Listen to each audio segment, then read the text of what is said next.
کہ پرانے کپڑے، پرانے جوتے، پرانے برتن، پرانا کھانا، پرانی چیزیں، ایسی چیزیں جو ہمارے کسی کام کی نہیں ہوتی.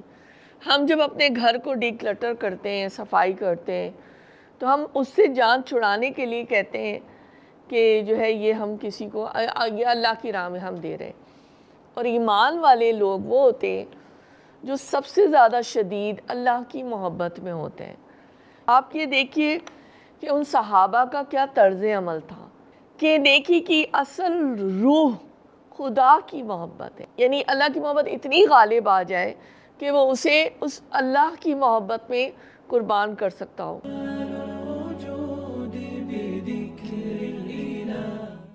میم میرا آپ سے پہلا سوال یہ ہے، اللہ کی راہ میں کون سا مال خرچ کرنا چاہیے اور ہم کیا کرتے ہیں؟ جی، جیسے کہ ہمارا یہ طریقہ کار رہا ہے کہ ہم آیت سے ہی پہلے بات جواب کی شروع کرتے ہیں اور پھر اس کا ترجمہ اور پھر اس کو سمجھنے کی کوشش کرتے ہیں، اور یہی پیٹرن چل رہا ہے. اور پھر حدیث سے بھی رہنمائی لیتے ہیں، اور اینڈ میں جیسے پریزنٹیشنز وغیرہ میں ہوتا ہے نا، فوڈ فار تھاٹ یا ٹیک ہوم میسیج، یا ہم دیکھتے ہیں کہ اس کی پریکٹیکل امپلیکیشن کیا ہے. انشاءاللہ اسی فارمیٹ کو ہم فالو کریں گے. تو چوتھا پارہ جیسے ہی آغاز ہوتا ہے بڑی ہی پاورفل آیت ہے، اور آیت نمبر ہے 92 سورہ آل عمران کی نا. اللہ تعالیٰ اس میں فرما رہے ہیں کہ لن تنالوا البر حتی تنفقوا مما تحبون وما تنفقوا من شیء فإن اللہ بہ علیم. تم نیکی کو نہیں پہنچ سکتے جب تک کہ تم اپنی وہ چیزیں خدا کی راہ میں خرچ نہ کرو جنہیں تم عزیز رکھتے ہو، اور جو کچھ تم خرچ کرو گے اللہ اس سے بے خبر نہ ہوگا. اسی طرح احادیث کے جو الفاظ ہوتے ہیں اتنے پاورفل ہوتے ہیں کہ بات ہمیں بالکل سمجھ بھی آ جاتی ہے اور دل میں بھی اتر جاتی ہے. اب مفتی تقی عثمانی کا دیکھ لیتے ہیں. تو مفتی صاحب کیا فرماتے ہیں کہ نیکی کا مظہر اول محبوب چیزوں کا انفاق ہے. انفاق کا مطلب کیا ہے؟ خرچ کرنا. اور انفاق فی سبیل اللہ جو کہتے ہیں یعنی اللہ کی راہ میں خرچ کرنا، جیسے ہم نے آیت سے بھی دیکھا. اسی طرح کی بات ملتے جلتے الفاظ کے ساتھ سورہ بقرہ کی آیت نمبر 267 میں گزر چکی ہے، جہاں پہ ایک حکم تھا. اللہ تعالیٰ نے اس میں فرمایا کہ صرف خراب اور ردی قسم کی چیزیں صدقے میں نہ دیا کرو، بلکہ اچھی چیزیں اللہ کی راہ میں دیا کرو. یعنی یہ ہوتا ہے نا کہ ہم خدا نخواستہ ایسا ہو رہا ہوتا ہے، اللہ تعالیٰ ہمیں معاف کرے، کہ پرانے کپڑے، پرانے جوتے، پرانے برتن، پرانا کھانا، پرانی چیزیں، ایسی چیزیں جو ہمارے کسی کام کی نہیں ہوتی.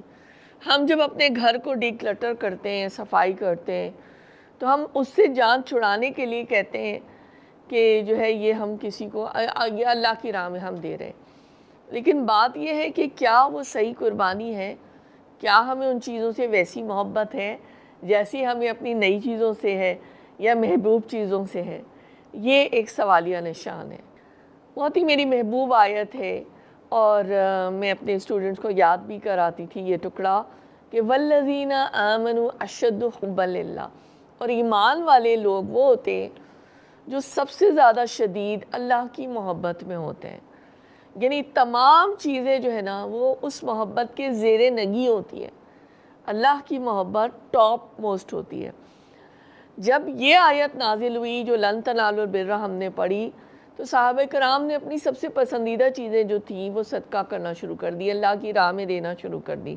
اور اس کے بہت سے واقعات ہمیں حدیث کی کتابوں سے اور تفسیر کی کتابوں میں ملتے ہیں. چند ایک مثالیں یہاں پہ دیکھ لیتے ہیں. حضرت ابو طلحہ انصاری رضی اللہ تعالیٰ عنہ کہ ایک بہت ہی محبوب باغ تھا جس کا نام بیرہا تھا، انہیں بہت پسند تھا. جب یہ آیت انہوں نے سنی تو انہوں نے رسول اللہ صلی اللہ علیہ وسلم سے فرمایا کہ یہ میں باغ اللہ کی راہ میں دیتا ہوں. وہ گئے اور باغ کے باہر سے ہی انہوں نے اپنی زوجہ کو آواز دی اور کہا کہ تم باہر آ جاؤ، اب یہ باغ میں نے اللہ کی راہ میں دے دیا ہے. اور پھر رسول اللہ صلی اللہ علیہ وسلم نے ان کے چچا زاد بھائی یا جیسے اس کو ہم ایکسٹینڈڈ فیملی بھی کہتے ہیں اور ہم اس طرح سوچتے بھی نہیں ہیں، جو کہ ظاہر مستحق ہوں گے، ان میں تقسیم کر دیا۔ اسی طرح حضرت زید بن حارثہ نے اپنا محبوب گھوڑا اللہ کی راہ میں دیا، اور وہ بھی رسول اللہ صلی اللہ علیہ وسلم نے پھر حضرت اسامہ رضی اللہ تعالیٰ عنہ کو اس پر بٹھا دیا۔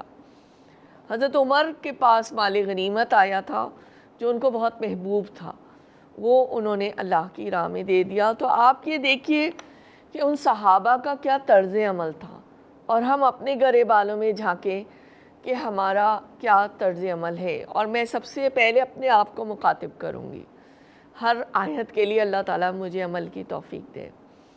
تھوڑی سی باتیں میں کرنا چاہوں گی کہ یہ بہت ہی محبوب، جیسے میں نے دوبارہ شاید کہہ رہی ہوں، آیت ہے، اور بہت کچھ سوچنے سمجھنے کا سامان ہے، اور عمل کا اثاثہ ہے کہ نیکی کی اصل روح خدا کی محبت ہے، اللہ تعالیٰ کی محبت ہے، ایسی محبت جو اللہ کی محبت یا اللہ کی رضا کے مقابلے میں دنیا کی کسی چیز کے بدلے میں عزیز تر نہ ہو۔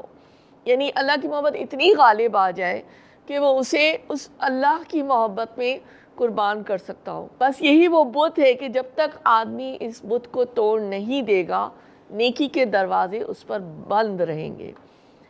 آپ یہ دیکھیے کہ ایک مثال ہے کہ ایک ظاہری تشرع کہتے ہیں، ایک شرعی حلیہ ہوتا ہے نا، ظاہری، لڑکیوں کا بھی ہوتا ہے، لڑکوں کا بھی، مردوں کا بھی، عورتوں کا بھی۔ اس کو کمپیئر کریں، ایک ظاہری ایک حلیہ بنا لیا جائے، اور ایک فرنیچر فرض کریں نا کہ اس کے اندر بڑی زبردست گلیز پالش ہے، سب کچھ ہے، لیکن اندر سے جو ہے نا وہ ٹرمائٹ اس کے اندر لگی ہوئی ہے، گھن کھائی ہوئی لکڑی ہے۔ تو انسان جو ہے ایسے روغنوں سے دھوکہ کھا سکتے ہیں، لیکن اللہ تعالیٰ دھوکہ نہیں کھا سکتے۔ تو اب ہمیں پریکٹیکل امپلیمنٹیشن کیا ملی کہ اللہ کی راہ میں ہم انشاءاللہ آج سے ہی کوشش کریں گے کہ اپنی محبوب ترین چیزیں، مال، زیور، کھانا، کپڑا، اچھے اور نئے، یعنی جو بھی ہمارے پاس سامان زیست ہیں، اسی طرح زمین اگر کوئی ہے، زمین ہم اللہ کی راہ میں دے سکتے ہیں، جو لوگ اللہ کے لیے کام کر رہے ہیں، یا کسی مستحق کو دے سکتے ہیں۔ ہمارا جسم، جان، علم، صلاحیت، وقت، آرام، چاہے تو ہم آرام کر لیں، چاہے ہم اللہ کے راستے میں کوئی کام کر لیں اللہ کی محبت کے لیے۔ تو اسی طرح یہ بھی ہو سکتا ہے کہ کسی کو کسی سے محبت ہو جائے، یہ کوئی ایسا غیر فطری عمل نہیں ہے، لیکن اگر وہ اس کا جو اس کی محبت ہے وہ اللہ کی راہ میں آڑے آ رہی ہے، یا اس راستے پہ چلنا نہیں چاہتا یا نہیں چاہتی، تو یہ بھی قربانی بہت ایسی ہوگی جس کا بدلہ پھر اللہ تعالیٰ اس کو بہت خوبصورت دیں گے۔